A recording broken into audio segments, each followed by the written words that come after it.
Jackie Montgomery. Hey, Jamal, to get that sack today and set the record, the all-time record for most sacks by a DB, what does that mean to you, and also getting the game ball today? Yeah, it's a pretty cool feeling, when you put your mind to something, because I told myself and I told everybody last year when I did fail with 6.5 sacks, got hurt, obviously, and I told everybody I was going to break the record. Some people thought I was crazy. Some people believed in me.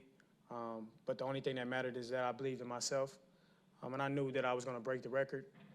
And without my teammates, without the coaches, nothing would have been possible, right? And all my, my thanks goes to the man above, because I've been through a lot this year with the trade and injuries.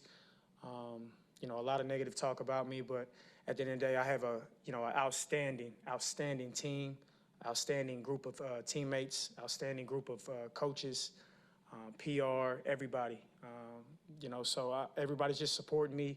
On my bad days, they're lifting me up, vice versa, or whatever the case may be. It's just one big family, and all glory goes to God and my teammates in the organization. John Boyle. Yeah, Jamal, I don't know if Pete mentioned this or you've noticed it, but he said they pretty much never do game balls after games. So for you to get one, what does that mean? Yeah, that was pretty cool, just to receive that. But again, that just shows the class of this organization and how much they support me and vice versa. We're all in it together, right? And when someone does or achieves something, pretty big, makes history, we always show love to that person because, we play this game and the game that we love it's not always promised, and we don't know when our last, game or play is going to be. It's a short window, so we have to maximize every opportunity that we get when we're on the field. That goes to show dropping a pick, golly, I suck. That was horrible. But you got to capitalize on the opportunities when they come. Joe Fan. Jamal, was today everything you expected in terms of getting to see some old teammates, shaking hands, giving hugs, seeing guys you maybe hadn't seen in a while? Did you enjoy that part of it as much as you thought, and the banter back and forth as well? Yeah. Throughout the whole week, man, just leading up to it, I wanted to stay very calm. I didn't want to, express too many feelings and whatnot. But when I woke up this morning, man, I was so excited. Honestly, I want to say it was Saturday, right before I had to go back. Before I had to go to the hotel and check in, I seen the guys, or it was Friday, I'm sorry. I seen the guys from my building, pulling in on the buses, and they were staying at the Marriott, and a couple of guys, hit me up and whatnot. I was really excited to see those guys because, when you get drafted, you don't take that for granted, right? I've always prided myself on my work ethic and the sacrifice that I always, give.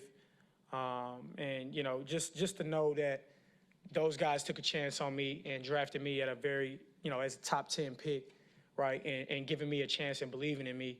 I don't take that for granted, and I'll never take that away from them. So I appreciate the Jets organization for taking a chance on me, and I'll never forget the memories that I did, have, and what we made over there.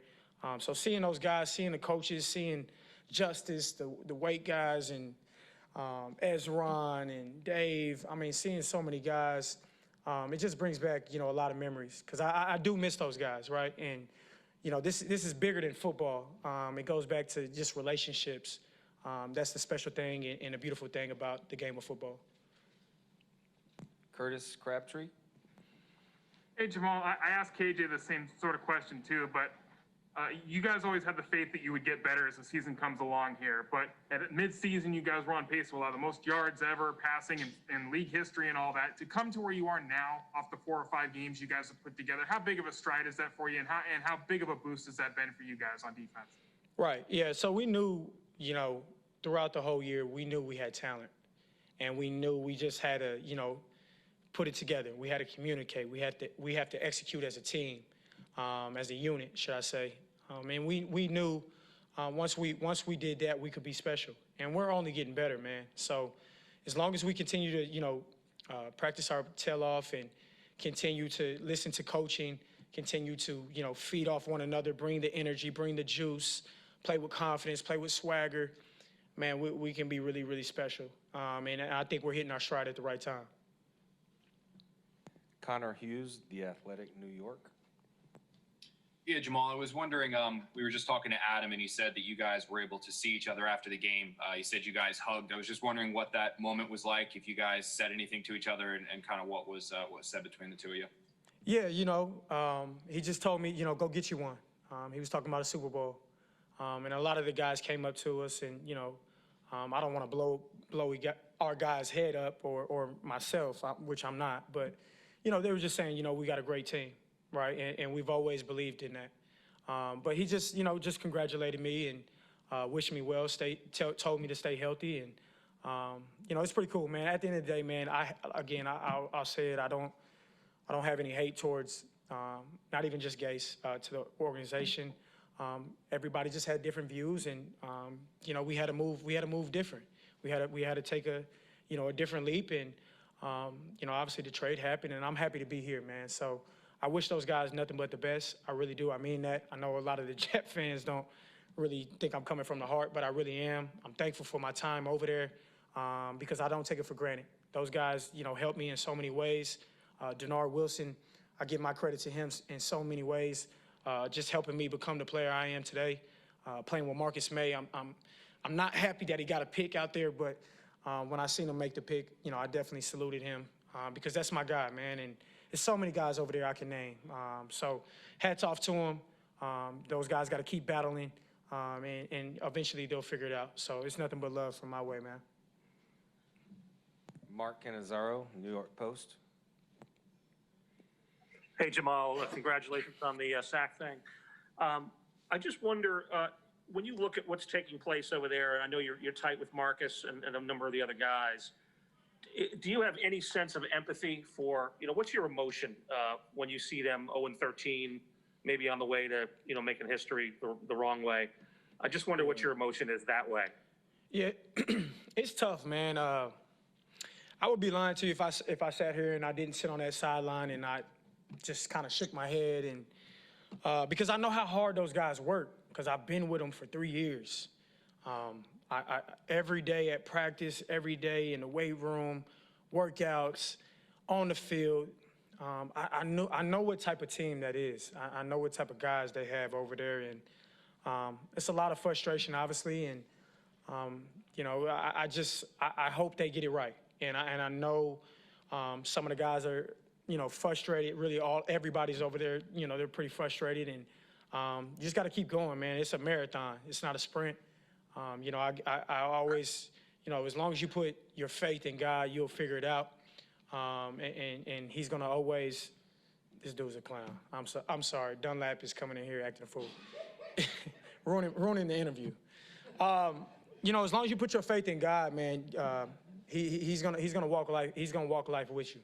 And the storm is never gonna last. And I do feel for those guys over there because I know how hard they work. Just to answer your question. Thank you, Jamal. Yep. AJ McCord. Hey, Jamal, so one of the things that KJ said is that the accountability among the defense has really stepped up in the last couple of weeks through those meetings, and that, everyone's buying in a little bit more each week because they see the results each week. How have you seen this improvement over the last 4 weeks, and do you attribute it to those meetings? Yeah, absolutely. I think that,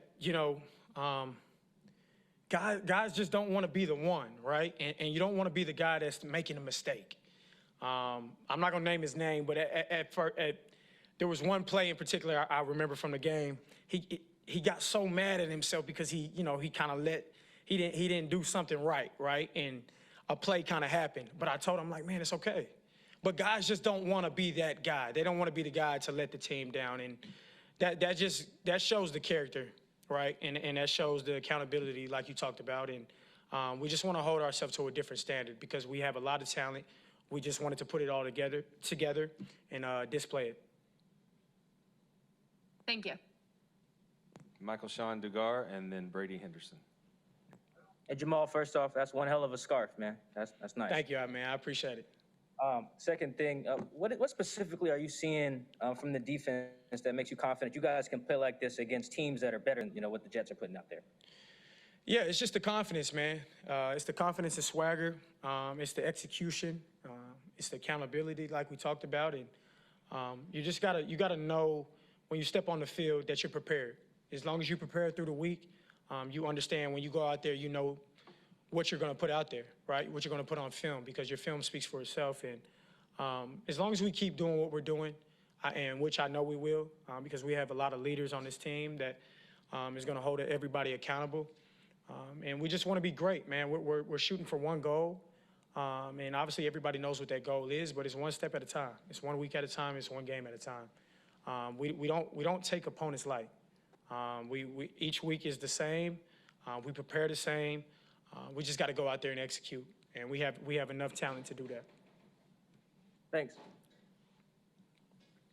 Hey, Jamal, I'm curious, when did you realize today that you had the sack record? Was it right away? 'Cause that Bro, wasn't I a did not typical know. sack one. I did not know. That's the crazy part. You know, I'll be honest, man. Like, I was gonna do the Warren Sapp dance, right? Just to just to break the record. And all I hear is, you know, Pete's son on the sideline when I chased Sam down was like, "That's a sack. That's a sack. That's a sack." And I'm like, all right, next play. But then I came to the sideline and realized, like, oh, okay, I really did break the record. Not really my ideal of how I wanted to break it, but God is good, man. God is so good. I've faced, like I said, I've faced so many obstacles, and I've failed so many times. And when you fail, you realize that, you know, you needed that for the perseverance, and you needed that for faith. And I gained that. I gained that, and my faith is only getting stronger, and without him, I'm nothing. So those plays I make on the field, that's all the glory to God. So I'm just out there just to give it back to him, man, because he's blessed me in so many ways. And where's the game ball going? It's going back home, man. The game ball is definitely going back home in Dallas. I have a perfect spot for it. I kept my cleats, I kept my jersey, my pants, all of that. So I'm excited, man. It really hasn't hit me yet that I broke it.